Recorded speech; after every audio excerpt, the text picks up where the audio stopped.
Welcome to Native America Calling. I'm Sean Spruce. 3 months after a major storm destroyed homes and other structures in 2 Yupik villages in Alaska, hundreds of residents remain displaced. Tribal officials from one village are floating the idea of relocating rather than rebuilding in a place they say is fated to wash away. Some tribal officials in Washington state are also exploring options after historically damaging floods there.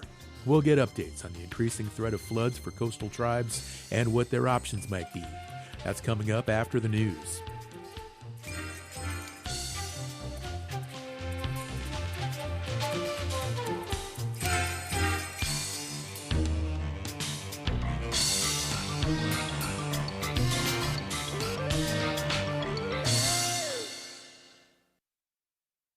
This is National Native News. I'm Antonia Gonzalez. Tribal leaders are among those raising concerns about the stability of mental health and substance abuse services.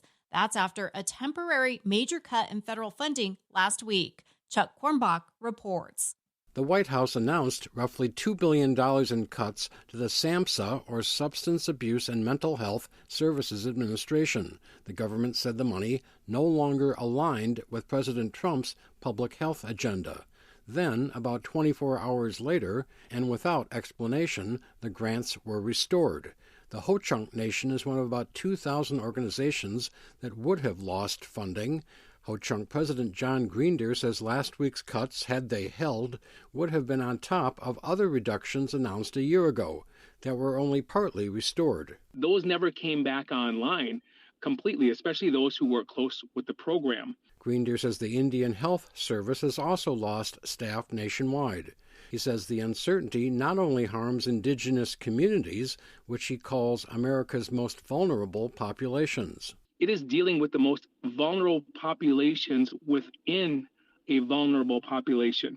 We are working on mental health issues. We are working with addiction, domestic abuse, and all the social determinants of health. Greendeer says overall the Ho-Chunk Nation is providing a good level of services, but only after greater partnering with the state of Wisconsin and some nearby counties. The question for some organizations is whether the Trump administration will try again sometime to make major cuts in federal dollars. For National Native News, I'm Chuck Kornbach. Indigenous students and families are concerned about rising costs as the U.S. Department of Education resumes wage garnishment for federal student loans in default. The Mountain West News Bureau's Daniel Spalding has more. The Department of Education started to send notices to borrowers whose loans have gone unpaid for more than 9 months. Employers can withhold up to 15% of disposable income without a court order. This policy may hit indigenous communities especially hard. Higher education analysts say that about 40% of Native borrowers default on their federal loans, and many carry balances longer after graduation than other groups. Nez Perce tribal member Sienna Rubin, who graduated from the University of Idaho in 2021, says wage garnishment adds another financial burden to Native families already stretched thin. I feel like student loans obviously come last because are you eating them? Are they feeding you? Are they housing you? Are they doing any of this stuff? Rubin also says that Indigenous alumni often have the additional responsibility of supporting family members. I'm Daniel Spalding. More than a dozen tribal governments have formed the Alliance of Sovereign Tribes of Southeast Alaska. The new partnership promotes a unified approach to addressing regional tribal concerns while acknowledging each tribe's individual differences. Gloria Burns is the president of the Ketchikan Indian community. She says the new partnership has already improved communication between the region's tribes. As we communicate, then we're going to partner with each other. And when we partner with each other, then we're creating real movement and change with each other. Albert Smith is the mayor of the Metlakatla Indian community, the only reservation in Alaska. He says there has not been an established partnership of Southeast Alaska tribes in more than 20 years. The importance is tribes helping tribes working together for a common goal of the betterment of our region and indigenous peoples of our region. Other tribal governments in the alliance include the Craig Tribal Association, the Organized Village of Cake, and the Central Council of Tlingit and Haida Indian Tribes of Alaska. I'm Antonia Gonzalez.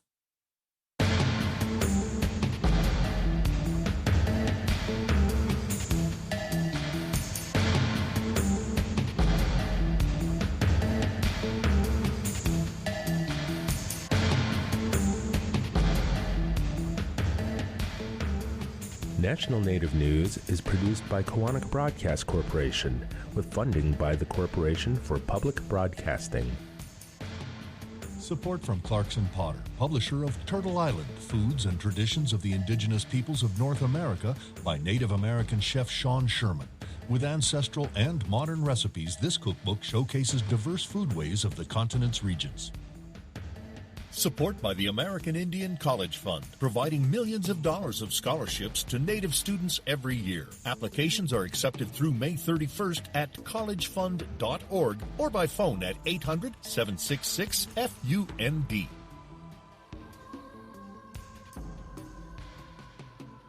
Native Voice One, the Native American Radio Network.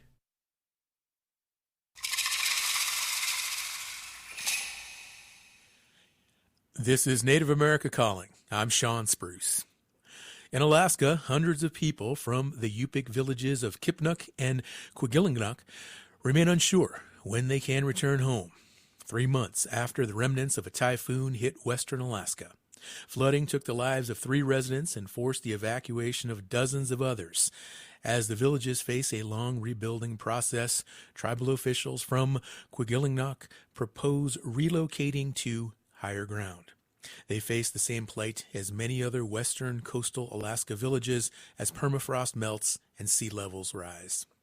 Further south in Washington state, tribes are also looking for solutions following one record-setting flood event after another. One tribe is working on long-term mitigations to protect tribal members and the survival of salmon and other wildlife.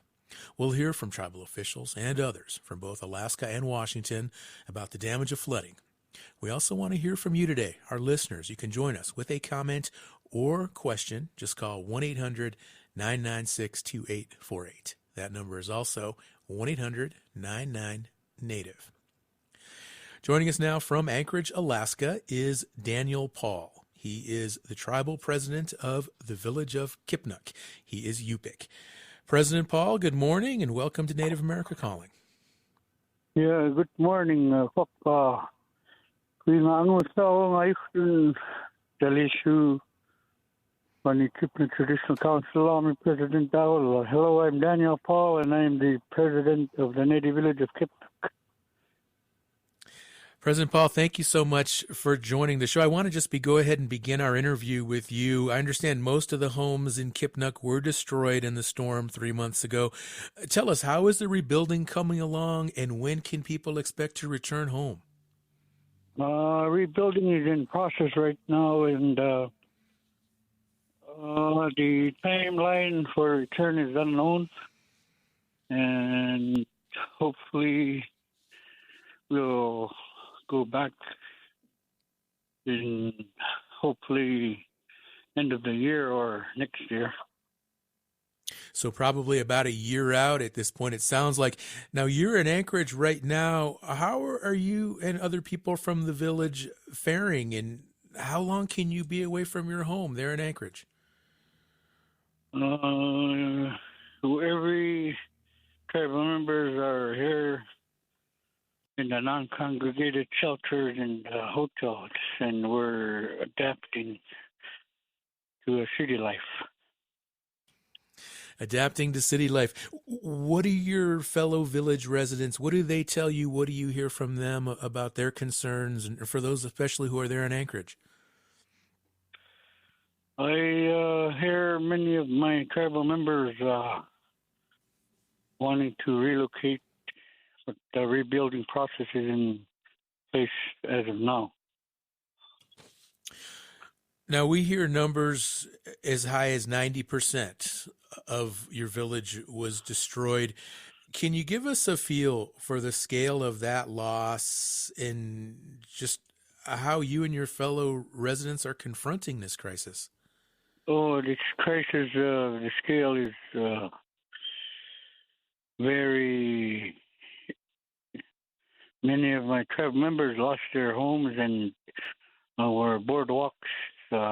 Mainly the ones that were lost were the padded houses. But the one with the infrastructures that have higher foundations are good. Now, like Quigillingok, the other town community we're going to talk about today, Kipnuk is also talking about relocating. Tell us more about what that would mean. How would that benefit folks from the community, and logistically, can you give us a little bit of background on how that might work? The relocation is under further discussion with another village, and we don't know what the timeline gives, but I hope President Trump gives us funding for those people who want to relocate to the higher ground, and I hope our representatives here south from Murkowski, Sullivan, Dan Sullivan, and those other representatives we have. And how are communications going with these elected leaders that you reference? Are you confident that they will put the resources in place? They went down to the native village of Kipnuk after the storm hit, and they did an assessment, and they went down. Biden, Lisa Murkowski went down, and our Governor Dunleavy went down to Kipnuk to do an assessment, and also our representatives, to see how much damage the typhoon, how long it to our community. Okay. President Paul, some people listening to the show right now might be thinking, well, does it make sense to rebuild the village now only to relocate it in the future? What's your response? Rebuild right now is to protect our natural resources and where we hunt and gather subsistence to be there. But in the near future, we will relocate, hopefully soon. So for our next generation. But as of now, we're focusing on rebuilding. All right. Thank you, President Paul. Really appreciate you joining the conversation there in Anchorage, Alaska, president of the village of Kipnuk. Let's now go to Bethel, Alaska, where we have another guest on the line, Gavin Phillip. He is the tribal administrator for the village of Quigillingok, and he is Yupik. Gavin, good morning. Welcome to the show. Yeah, Corona. My name is Gavin Phillip from native village of Quigillingok. My Yupik name is Noah. I have lived in Quigillingok ever since I was born, so that is our home. Thank you for that introduction. Some community members from your village were tragically lost during the storm. Can you tell us how the community is recovering from those losses?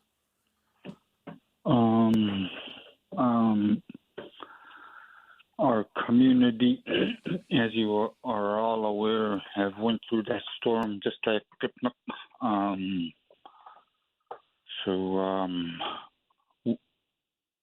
One of the mother of Chester was recovered and was buried at our neighboring village of Kangiganak.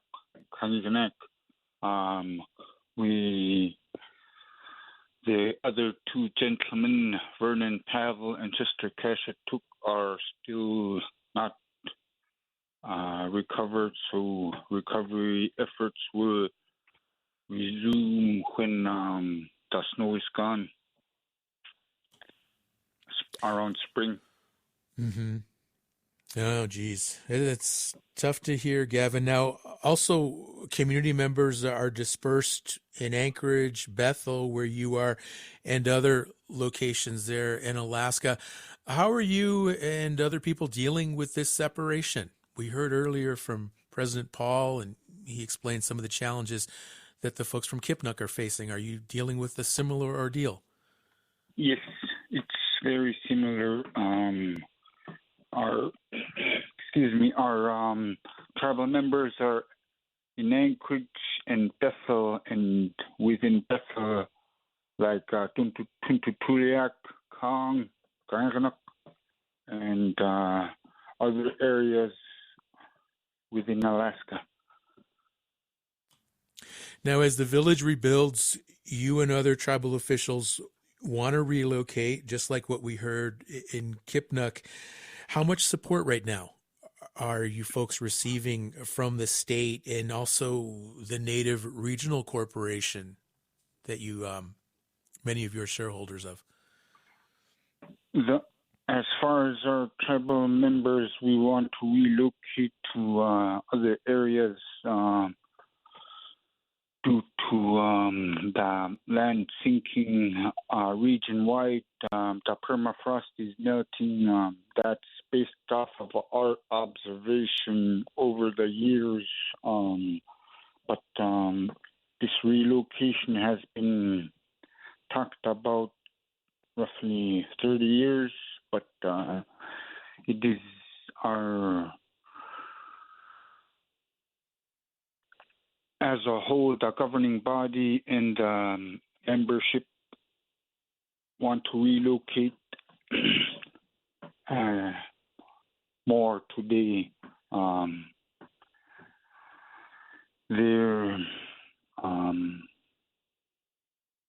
I'll just.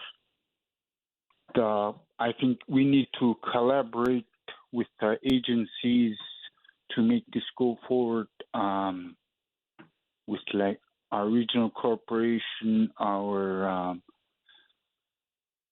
regional nonprofits as well.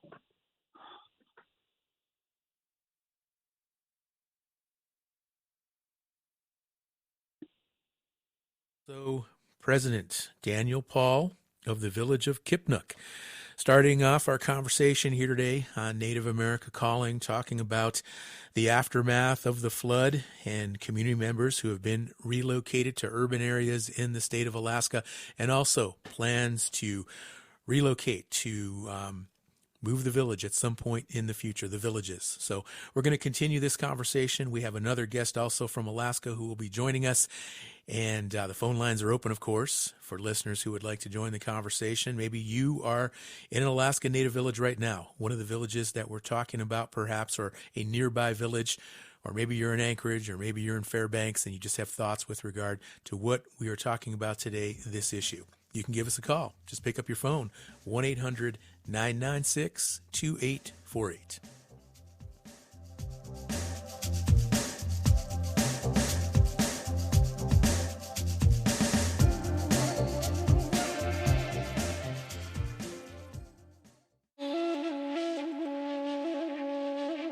As tensions rise in Minneapolis over what the Trump administration calls the largest immigration enforcement operation ever, Native American leaders in other cities are looking ahead and preparing for similar operations. We'll find out what goes into protecting indigenous people and property as the crackdowns continue on the next Native America Calling.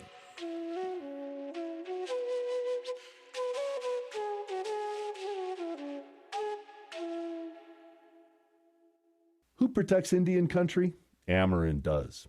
As the only 100% tribally owned insurance carrier, Amerind helps strengthen tribal communities by providing reliable insurance coverage and keeping dollars in Indian country. From property and liability to commercial auto and tribal workers' compensation, Amerind is here to protect what matters. Celebrating 40 years of serving Indian country. Learn more at amerind.com. That's AMERIND.com. Thank you for listening to Native America Calling. We'll continue now with our conversation with officials from Alaska and also Washington State about increased threats to Native communities from increasing storms. If you have had to evacuate from the damage caused by Typhoon Halong or were impacted by flooding in Washington State, let us know. You can join us with a comment or question. Just call 1-800-996-2848. That number is also 1-800-99-NATIVE.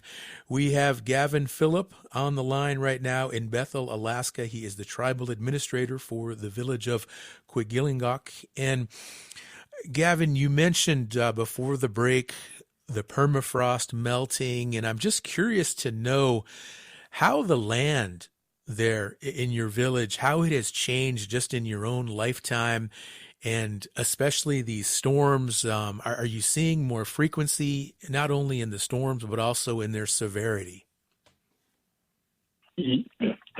Yes, sorry. When I was a young man, going hunting in my area, from afar, there were these high elevated, we call nunapics, and even at our homes, we couldn't see beyond those nunapics, elevated land. Small little hills, that's maybe like 30 years ago. I couldn't see beyond those from my village. But today, in even in high tide, calm days, I can see beyond those, and that is telling me the permafrost has melted and the land has sunk, and it's happening all over. So these are observations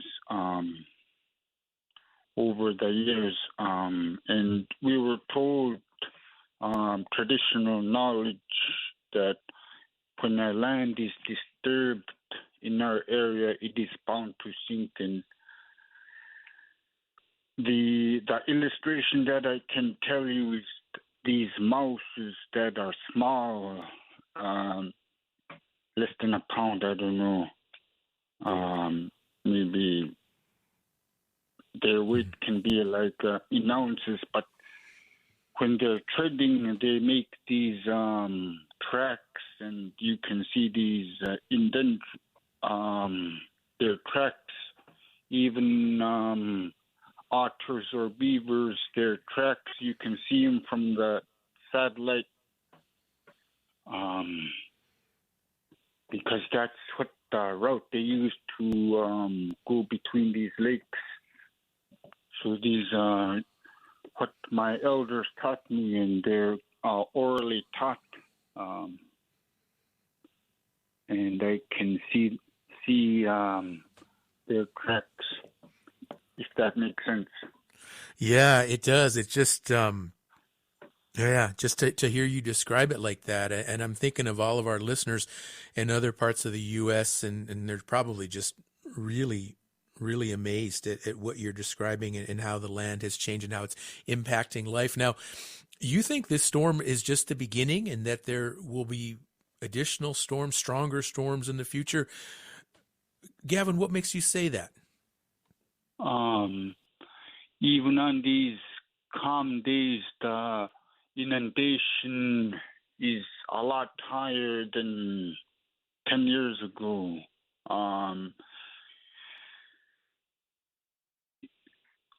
Maybe earlier in the year or last year, we over the course of the past 5 years, these even on calm high peak tides, the water comes up to next to these homes that are further south in our area where they used to be, and we were alarmed of how inundated, calm, high peak tides were, and that told us that the climate is changing. So that climate change is very real, based on observation. The storms that are happening even in January are alarming to us, which we didn't see 20, 30 years ago. So, as I said, climate change is real to us. The word alarming, and I can certainly see, your perspective there. Absolutely, just really, really alarming. Thank you, Gavin, for coming on the show sharing these insights. 1-800-99-NATIVE is the number for listeners who would like to join the conversation. If you're familiar with some of these flooding issues in Alaska, let us know. 1-800-99-NATIVE. We have another guest on the line who is joining us now from Quigilingok, Alaska. This is Daryl John, and he is a community school advocate. He is also Yupik. Daryl, good morning. Welcome to the show. Hi, good morning. Nice to be here. Yeah, it's great to have you along with our other guests. Now, you explained to Alaska state leaders 2 months ago that your village will have to relocate and this rebuilding should be for short-term purposes only. Do you think that message is getting across? I'm hoping that what was stated during that is still being heard and spread throughout the state legislation, and as well as I'm hoping it has also been brought to the attention of the Congress men and women, because the recognized state and federal officials visited Quigilingok and saw for their own eyes how much damage our communities received, and I'm pretty sure that they all understand that this recovery effort is for short-term purposes only, and they are aware. Our goal and long-term plan is to relocate our community to a higher and safe location so that the next generation will not have to go through what we experienced in October. Daryl, you mentioned the damage, and I'd like to talk more about that with you because you personally, you lost a boat, you lost a snow machine, freezers full of food, all as a result of the storm. How is it going now with recovering not only that equipment, but also your food supply?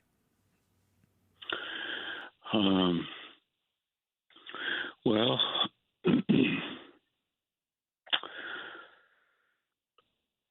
I've recovered at least one snowmobile by doing repairs on the snowmobile.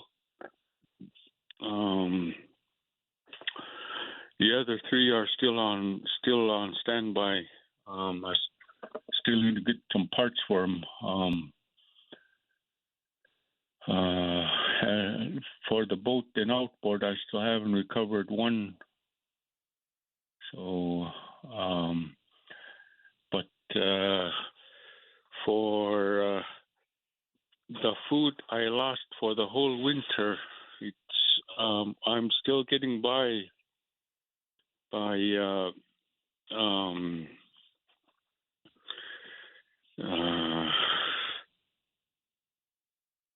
still go to the school and get what was left over from the donations we received in October. I don't do it like every day, but it's like on probably once or twice a week, trying to like be try to be conservative, so to speak, to try and prolong what's left at the school.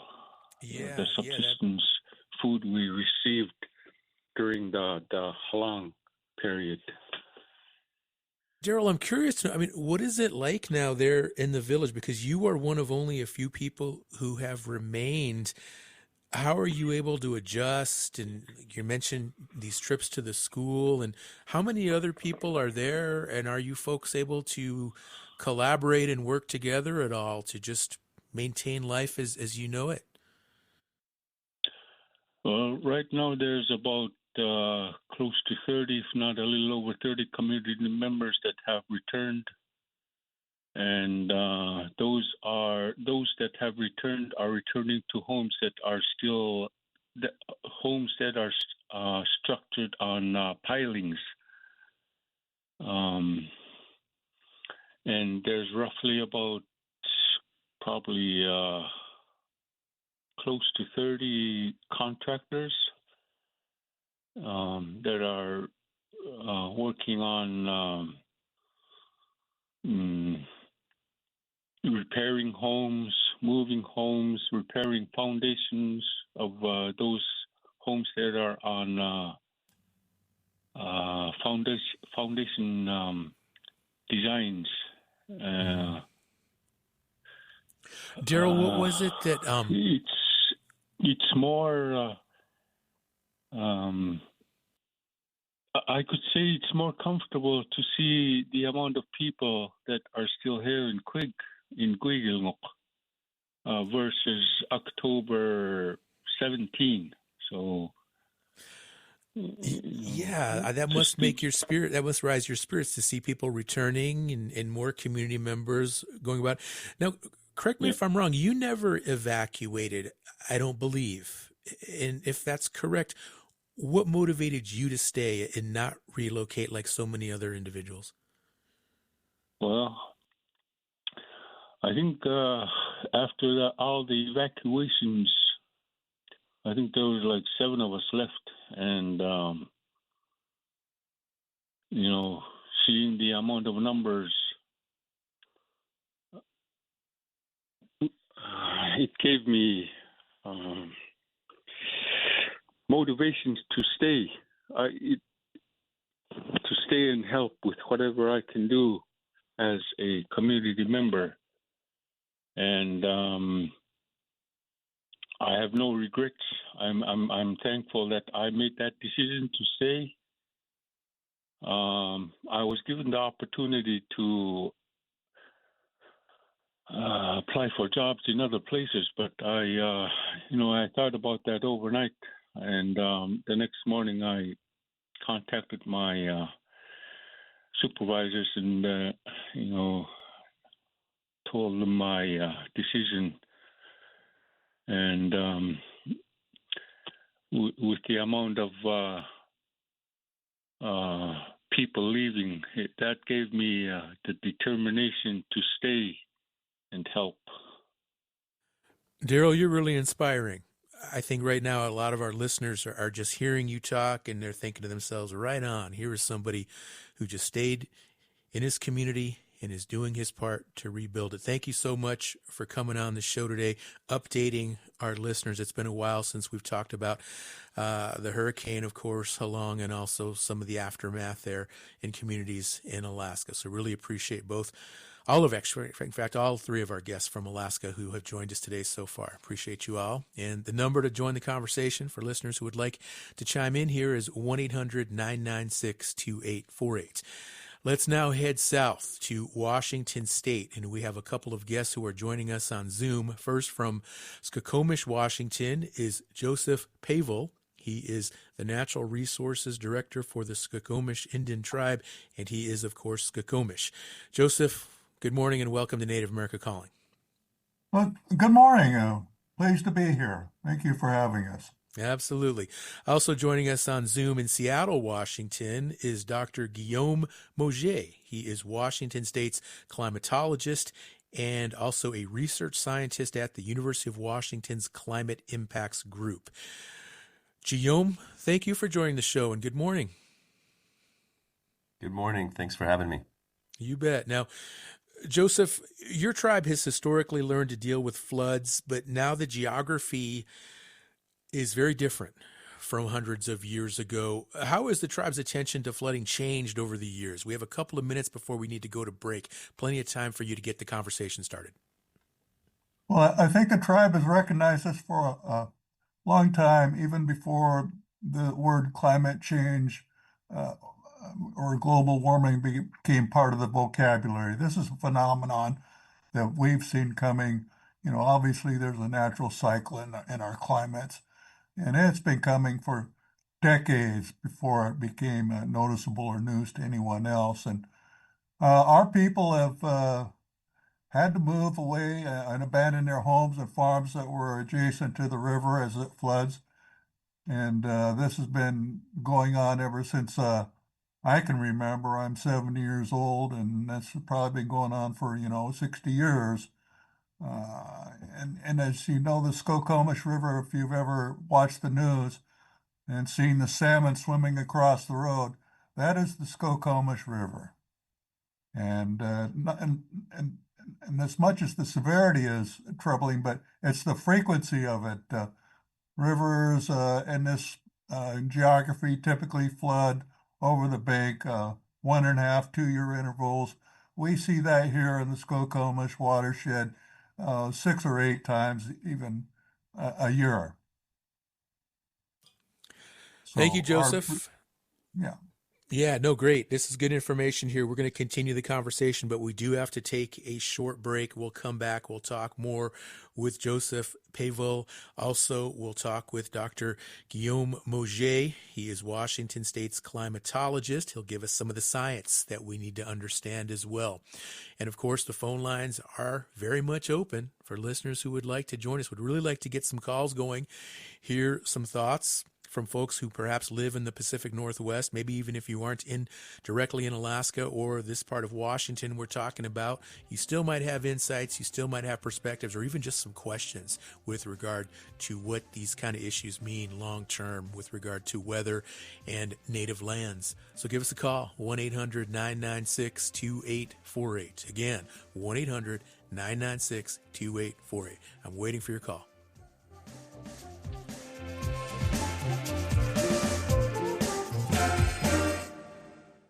Tribal Development Partners, helping tribes build toward their goals through 105L leasing and essential facility development, empowering sovereignty, strengthening community. More at tribaldevpartners.com, proud supporters of this show. Kaufman & Associates has over 35 years of experience serving Indian country, supporting growth, transformation, and sustainability of tribal programs. More at kaufmaninc.com, KAUFFMANINC.com. You are listening to Native America Calling. We'll continue our conversation now about damage caused by recent floods. And of course, we'd also like to hear from listeners. You can join us with comments and questions. Call 1-800-996-2848, or you can also leave a comment on our website and social media pages. Joseph Pavol is the Natural Resources Director for the Skokomish Indian Tribe. We have him on Zoom right now. And Joseph, this most recent flood in western Washington that we're talking about today, it was record-breaking. Did you folks have any insight or any knowledge that this was going to be such a huge flood? And I'm also curious to know, how is this now going to play into your tribe's priorities going forward? Well, certainly we had the news reports of and the severity of it, and we're well aware of it. The flooding in this, when it goes over the bank, and it basically occupies the entire floodplain, and the severity of it after it occupies such a broad expanse, the elevation of it,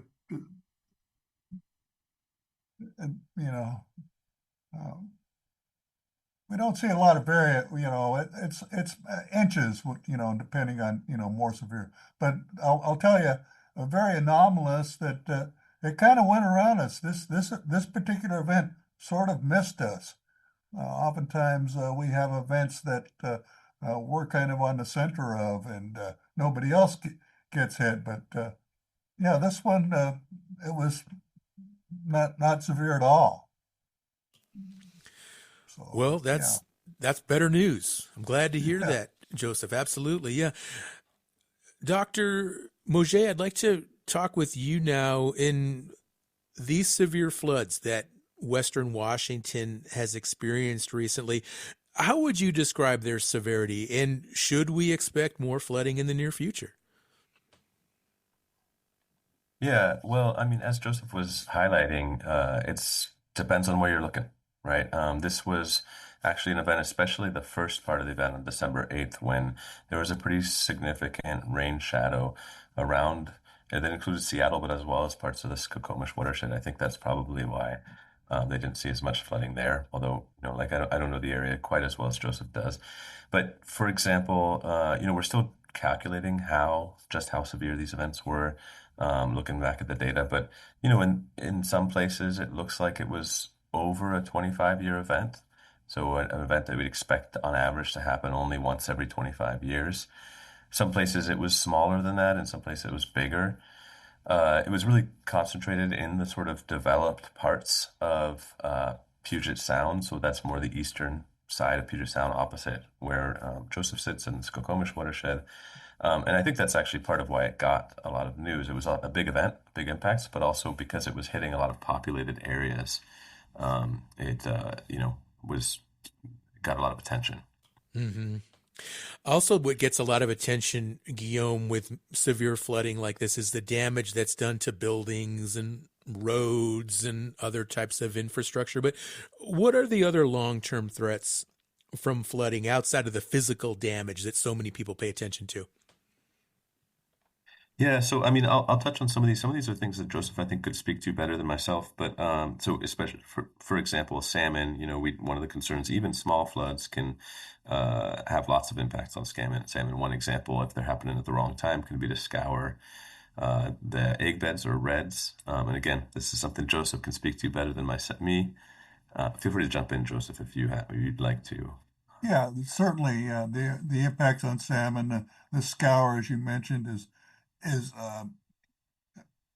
a huge problem with the frequent flooding, and the geography here we're on the Olympic Peninsula. We're on the foothills of the southeast of the Olympic Peninsula mountains, a glacially influenced and formed landscape, and a lot of glacial till and that sort of deposits. It's highly erodible, so all the substrates are highly mobile, and so subject to scouring and it, yeah, and washes out redds or salmon that are newly emerging from their redds, and just as they're about ready to come out, they get swept down the river, and they don't have a chance to have their life history completion in the watershed where they belong. So it's a huge impact. And Joseph, it's important to note also that the Skokomish tribe has been working to restore many of these salmon runs around the community. And now with the flooding, how has that work been impacted? Well, I think it just lends itself to the urgency of getting this job done. One of our biggest projects that we've been able to accomplish and we completed back in about 2015 was reclaiming a farmland down at the mouth of the river, down at the estuary. And oftentimes these have been taken over for agricultural. Obviously, it's very attractive. It's flat ground, highly fertile soils. The silt that's built up and become very rich. And so throughout Puget Sound, and I'm sure any coastal communities, a lot of these delta or estuary areas have been diked and claimed and converted into farmland. So we were able to obtain that property and restore that and reverse that history and restore the historic landscape. And the problem with the flooding with that dike at the mouth of the river and that estuary and that delta all diked up, it confined the mouth of the river to two channels, and typically at the mouth of the outfall, it'll spread out into a broad fan. Now, being confined into two channels, it backs up. It's a bottleneck. When you put that against the incoming winter tides, the ocean is much larger than the river, and you have one of these flood events, these high rain events. What we have typically, what we call Pineapple Express rain on snow events, when you have one of these huge flood events that we're accustomed to against these king tides, it backs up way up into the river, especially with that bottleneck. Now, by removing those dikes and opening up the estuary, that immediately opened up that check valve, And so we noticed that reduced our flooding down at the lower river around our tribal administration building, and our ball field would typically during the winter floods would be under would be flooded about 4 feet depth up to the over the top step of the tribal center, and our ball field was a lake. And now we don't see that anymore because of that restoration action. And part of the restoration is installing these structures in rivers to try to stabilize the movement of all this erosion, these alluvial soils, and all of the sediments that get washed into the river. We could talk about, this is a long story, land uses have resulted in the slopes and increased rates of erosion, and trying to turn back that through land use management and regulatory provisions and riparian zone managements, and try to build structures in order to restore that gravel storage, to stabilize and store the gravel so it's not constantly moving and spreading out and recruiting downstream and filling up the channel. The main channel of the river historically had a capacity of 13 to 18,000 cubic feet per second, and right now it ranges in the neighborhood of 2,400 to 6,000 cubic feet per second. So it has much less carrying capacity. It results in much more frequent over the bank events and the flooding that we see. That's really helpful information, Joseph. And just to hear you describe everything that goes into your job as a natural resources director and the infrastructure that you describe, really, really fascinating conversation. Guillaume, I want to go back to you because I think a lot of listeners right now are probably asking themselves, just hearing about what's happening in Alaska and Washington State, what is driving these floods, and what made this specific flooding last month so historic? Yeah, so I mean, it's a variety of factors. So, and climate change can play a role in some of these. Probably is playing a role in all of them to different degrees. You heard earlier in the hour some of the tribal representatives from Alaska talking about sea level rise. That's definitely a factor. We've seen that here. Alaska's seen a little more than us because of just the tectonics. But that's one factor. We generally think of like three factors as driving changes in flooding from a climate change standpoint. One is that sea level rise, but another one is the decline in snowpack. And that's just that in our region, when we get a big storm event, some of that precipitation is not falling as rain, it's falling as snow. When it falls as snow, it stays on the landscape, doesn't contribute to floods, right? And as it gets warmer, we're getting less snow falling and more rain falling in its place, and that's making for bigger floods. That's the big one in our region. It's probably a factor in these December floods that we had. And the third is just the intensity of the rainfall, right? And that we haven't really seen a change so far in the studies, but we're expecting, the models are showing that's going to change in the future. That's the climate change piece. I guess I did this backwards, but you're asking what drove the floods. In Alaska is different than here. The December floods here, that was just a big rain event. It was an atmospheric river. Those are why we get floods in our region. Actually, why we get most of our water. About half of our water in Western Washington comes from atmospheric rivers, and this was a pretty big one.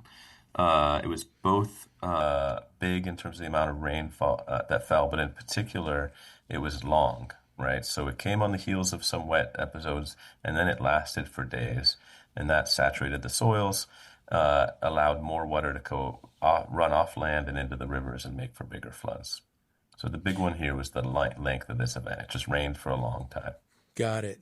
Now, we're talking about Western Washington today, and of course, Washington is a large state and lots of different types of topography there throughout the state. Are there other parts of the state that are also at extreme risk for floods like this? Well, we get bigger events west of the Cascades, right? And even within Western Washington, there's variations, right? But the big places, the places where we expect these events to be big are mostly in Western Washington.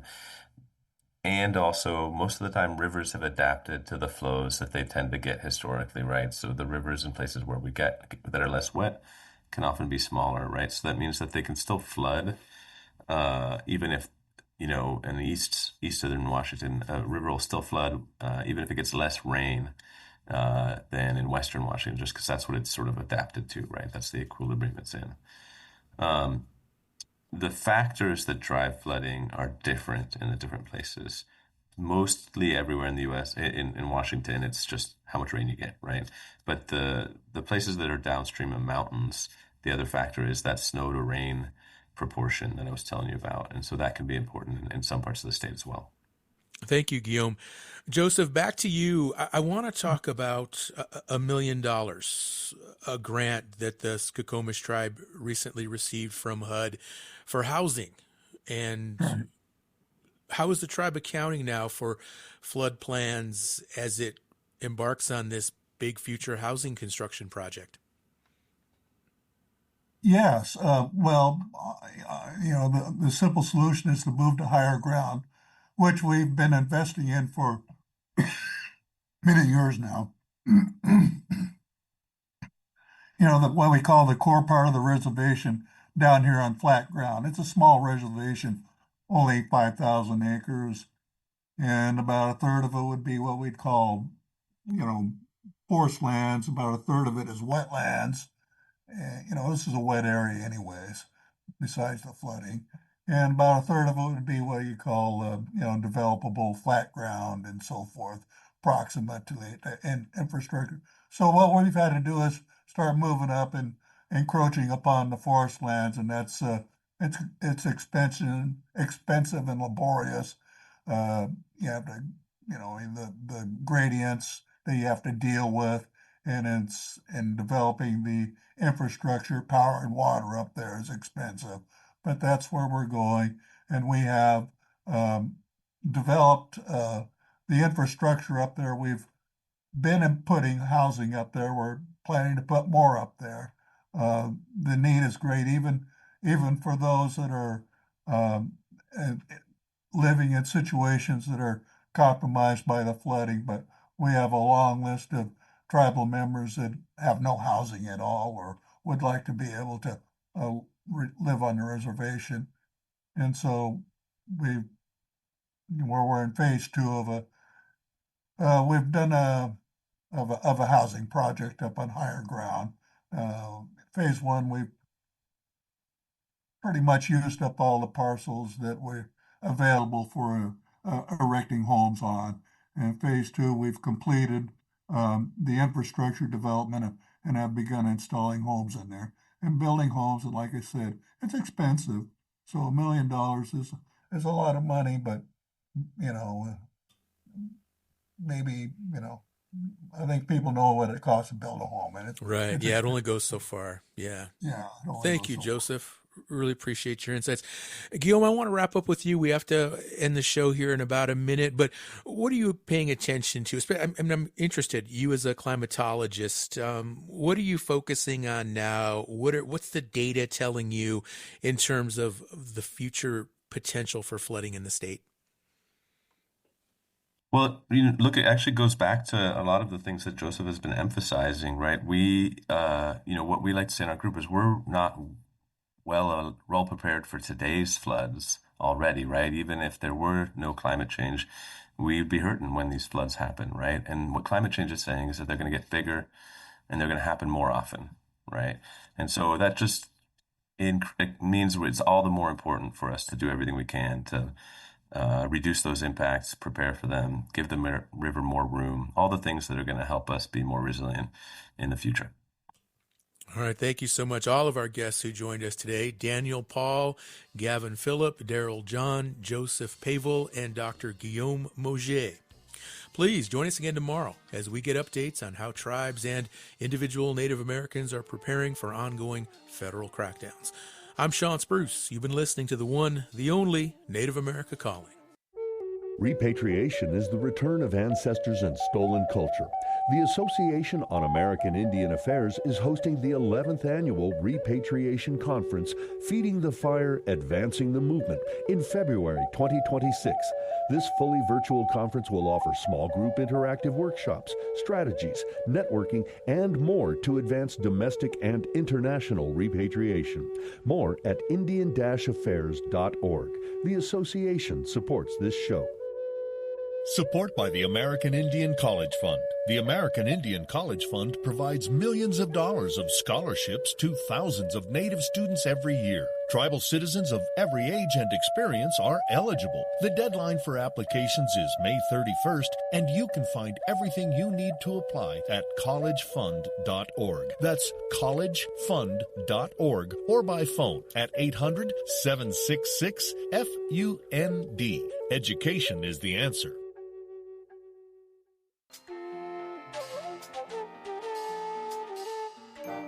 Native America Calling is produced in the Annenberg National Native Voice Studios in Albuquerque, New Mexico by Quantic Broadcast Corporation, a Native nonprofit media organization.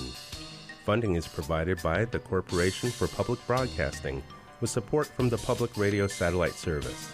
Music is by Brent Michael Davids. Native Voice One, the Native American Radio Network.